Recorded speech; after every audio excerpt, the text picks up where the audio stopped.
కాళేశ్వరం లాంటి ప్రాజెక్టు కనుక భారతదేశంలో కాకుండా ఇంకెక్కడన్నా కట్టింటే, ఇలాంటి చిల్లర రాజకీయ పార్టీ ఉన్న కాడ కాకుండా ఇంకెక్కడన్నా కట్టింటే ఒక అత్యుత్తమ పురస్కారం కూడా వారికి అందేది. శ్రీ గాంధీస్ అనే డ్యామ్ చైనాలో, దాని కట్టడానికి 16 ఏళ్ళు పడింది. కానీ అదే కాళేశ్వరం ప్రాజెక్టు కేవలం 4 ఏళ్లలో పూర్తి చేసి కేసీఆర్ గారు 45 లక్షల ఎకరాలకు నీళ్ళు ఇచ్చే ప్రయత్నం చేసి తెలంగాణను 1 కోటి ఎకరాల మాగాన్ని తీసుకొచ్చేసారు.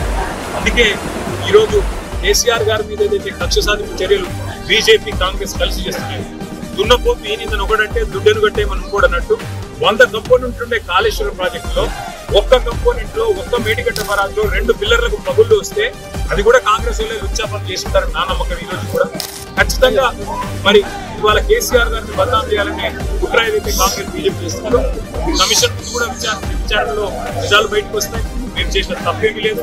అట్లాగే రేపు ప్రజాక్షేత్రంలో కూడా తప్పకుండా ప్రజలు తిరుగులేని విధంగా ఈ పార్టీలకు సమాధానం ఇస్తారనేది మనం